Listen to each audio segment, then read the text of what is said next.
Akif, who was 4 years old when he started his education, received his religious education from his father and started his elementary education at Emir Buhari School. After primary and secondary education, he continued Mülkiye School. Upon his father's death, and he dropped out Mülkiye, and he graduated from veterinary school with honors. He worked as veterinary in Rumelia, Anatolia, and Arabia. He was interested in foreign language classes during his education. He learned French and Persian languages. Akif, who started his career as a teacher and joined his literary life by writing poetry. In 1895, he published his first work, Kur'an-ı Hitap. He served in Rumelia, Anatolia, and Arabia for 4 years. These travels greatly influenced M.Akif's thoughts. He got married when he was 25 years old.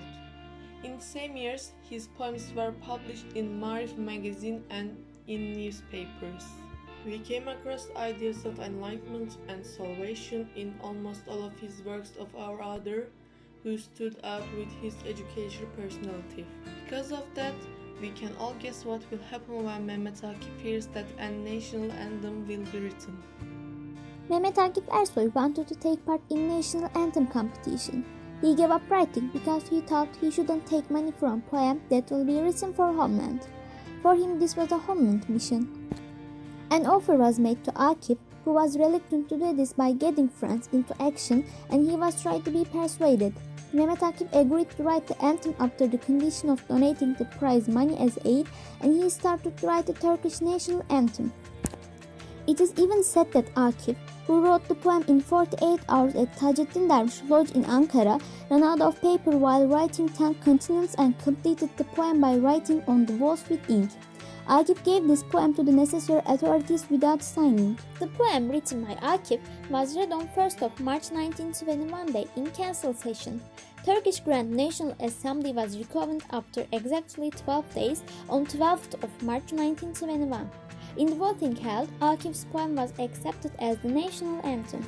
Between 1925 and 1935, he worked as a professor of Turkish language and literature at the University of Egypt. He suffered from liver disease in 1935. He was hospitalized in Nişantaşı Healthy Dormitory. He died in Istanbul on December 27, 1936. He was buried next to one of his best friends, Faderzade, Ahmet Naim, in the Edirne Kıbrıs Cemetery. Akif, who came at a time when the homeland and the Islamic Ummah suffered a great disaster, experienced all this pain and took the risk to sacrifice his things to do his duty. For this reason, he could not spare much time for his family. The financial difficulties he suffered took out his life had the opposite effect on this issue. The fact that the son of his life spent his year away from the homeland to provide him of family happiness as well as everything worldly. M.Akif is a famous Turkish poet who is the author of literary precious poems, fluctuating with the excitement of his poet, loving his nation and evolution, and having compassionate nature towards his people. He was named National Poet because he was a poet of the Independence March. I can't applaud tyranny. I can't condone cruelty. I'll never applaud the oppressor. Yet I can't renounce the past for the sake of deluded newcomers. When someone curses my ancestors, I want to strangle them, even if you don't. But while I harbor my elders, I refuse to praise their injustices. Above all, I'll never glorify evil by calling injustice justice.